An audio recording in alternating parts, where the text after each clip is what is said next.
Selamat malam para pendengar setia di seluruh Indonesia di Dongeng Aki Rukman. Selamat mendengarkan dan tetap merdeka. Assalamualaikum warahmatullahi wabarakatuh. Bismillahirrahmanirrahim. Innal hamdalillah usolli wa usollimu ala rasulillah wa ala alihi wa sahbihi wa mawalah. Asyhadu an la ilaha illallah wahdahu la syarikalah wa asyhadu anna Muhammadan abduhu wa rasuluhu alladzi la nabiyya ba'dah, amma ba'du. Bapak Ibu, anak cucu Aki dimanapun menyimak dongeng ini, selamat malam and sampurasun. Kemarin sudah berbicara tentang gerakan stuntingnya. Nah, sekarang gerakan orang tua asuh stunting. Ini agak rumit ya, sehingga kelihatan belum nampak gerakan ini walaupun sudah dicanangkan quick win ini setahun yang lalu lah mungkin. Kenapa belum nampak? Karena yang pertama adalah semua sektor terutama pemerintah sudah menjamin tentang pengurusan anak stunting ini. Sudah tidak usah diulangi lagi ya, tiap kecamatan dan lain sebagainya, termasuk kabupaten-kabupaten Kupang akan berangkat ke Kuburaya, di Kalbar ya, berangkat ke Palembang, itu sudah melaksanakan gerakan-gerakan seperti ini. Sehingga ketika muncul kita membuat gerakan orang tua asuh stunting, PLKB kita juga tidak begitu hebat pergerakannya karena dianggap sudah dikepung oleh yang lain. Hanya Aki ingin mengingatkan begini. Pak Pajar mengingatkan ke Aki, ini ingin tuntas. Nah, karena ingin tuntas, orang biasanya memberi setengah-setengah. Padahal tidak begitu, memang banyak yang sudah sampai tuntas. Nah, Aki ingin menceritakan bahwa gerakan orang tua asuh stunting ini adalah pekerjaan ibadah, pekerjaan amaliyah, pekerjaan yang diperintahkan oleh agama. Itu bukan agama Islam saja, seluruh agama yang ada.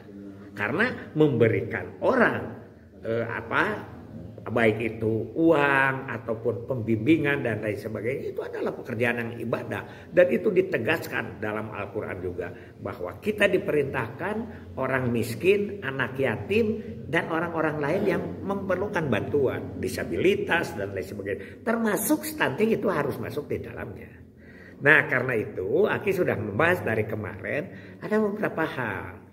Kemana ini? Karena dari ribuan yang Aki temui, ribuan yang Aki berbicara, karena yang itu kan ya sekarang itu Ki, bagaimana cara aplikasi quick win. Nah, Aki tanya, untuk genting saja pergerakannya biasa-biasa saja.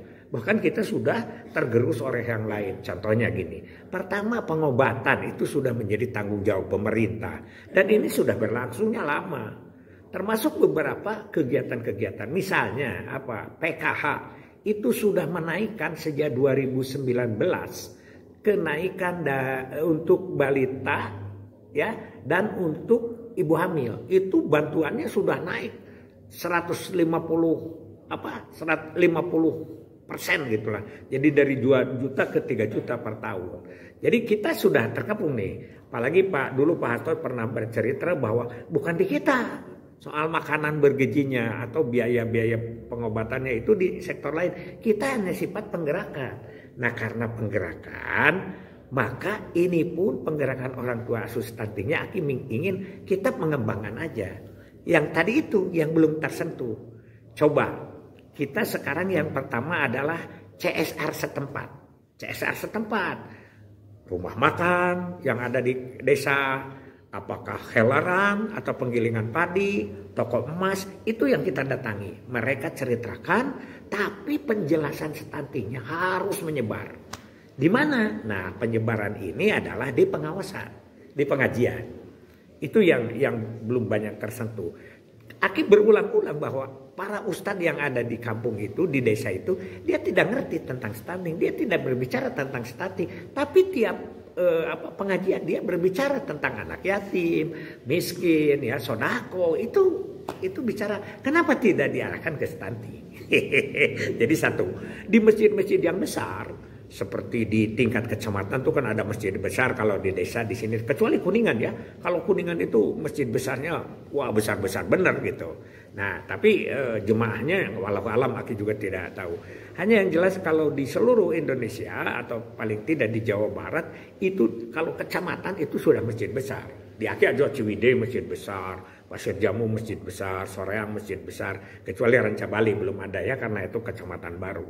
Itu masjid-masjid besar itu mengelola dananya tinggi, ya. Kalau masjid-masjid kecil itu hanya untuk kepentingan operasional masjidnya juga tidak cukup, ya pas-pasan lah, ya untuk bayar ustadz jumatan, pengajian-pengajian kecil begitu itu repot, repot. Tapi kalau masjid besar itu kasnya itu adalah puluhan juta. Nah ini diajak. Karena di atasnya Badan Amil Zakat semua sudah perhatian kepada stunting, ya.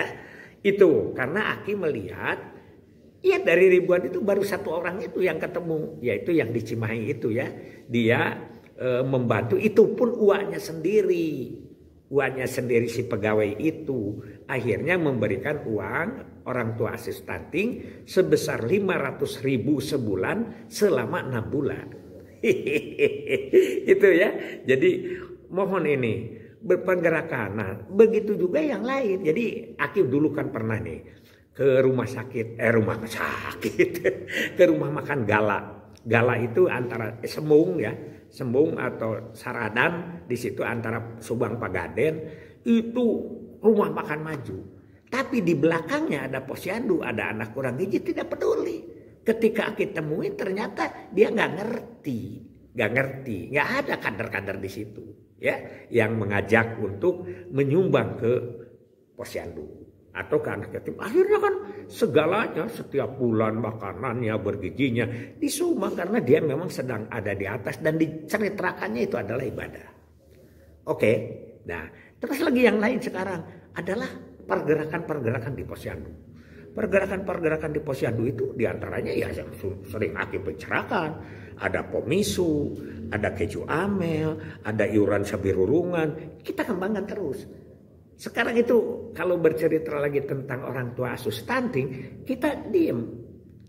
Nah kembali lagi kepada kalau teman-teman kita dalam penggerakan seperti karena itu sekarang kabinnya sudah muda, apalagi stunting. Sudah ditangani oleh semua orang. Tapi Aki tetap bahwa kita mengembangkan. Sampai waktu Aki ketemu dengan pos KB desa. Kalau satu pos KB desa mendapatkan satu orang. Nah orang tua asuh stunting. Maka sekabupaten ini ada 200 pos KB. 200 orang. Begitu ya. Waktu Aki retret ya. Dengan PLKB se-Jawa Barat itu yang 2.000 orang itu. Kalau satu orang satu bulan mendapat satu saja. Maka kita akan 2.000 orang sebulan. Dan 1 tahun 24.000 orang tua asuh stunting. Nah ini nggak dipahami. Nggak dipahaminya karena apa? Karena tidak ditargetkan. Ya, jadi gerakannya masif. Sekarang pertama hubungi di koordinasi ini adalah petugas PKH. Yakinkan bahwa anak stunting mendapat bantuan PKH yang memadai dengan ibu hamilnya. Oke, terus ke rumah makan, terus ke heleran, terus kepada individu. Individu ini yang agak susah. Siapa yang menggerakkan individu itu? Ya jangan lupa RT dan RW. Jadi Aki kalau menceritakan bahwa Kemenduk sekarang tentang dating, gerakan anak stunting di atas, beliau di atas, biar penggerakannya. Padahal itu kan sudah banyak tuh, sudah sejak zaman Pak Hasto sudah ada itu bahwa ini arah ke stunting ini diperintahkan dengan Inpres nomor berapa 77 ya atau apa 72 tentang stunting ini lebih gerakan. Mereka lebih dulu. Jadi sekarang jangan cuman omon-omon, jangan cuman KIE, buktikan bahwa tiap orang sekarang mendapat pembimbing tuntas. Kalau hanya sekedar gerakan itu kan di Kupang itu kan seluruh ASN itu harus memegang anak stunting sampai tuntas. Itu kan gerakannya sudah ada. Jadi sekarang ini apa? Nah, itulah yang Aki sebut konsep itu mudah, tapi pelaksanaan di lapangan itu yang harus kita jabarkan sebaik mungkin, sebaik-baiknya yang masih mungkin. Kalau yang tidak mungkin jangan. Ya, itu.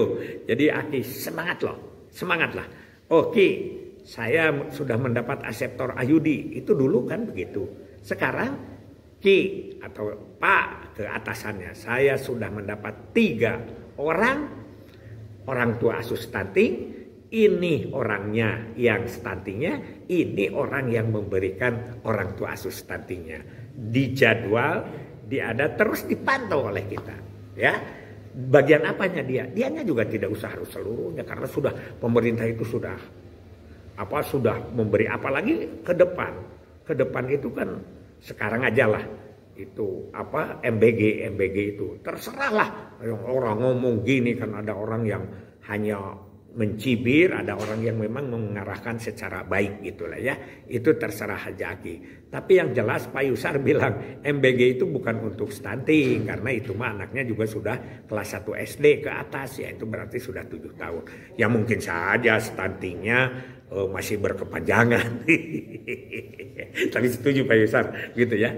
Kayak kira itulah yang ingin Aki sampaikan di episode genting ini.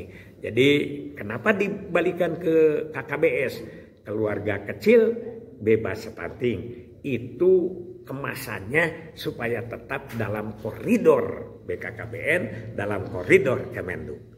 Hasbunallahu wa ni'mal wakil, ni'mal maula wa ni'man nasir. Wassalamualaikum warahmatullahi wabarakatuh.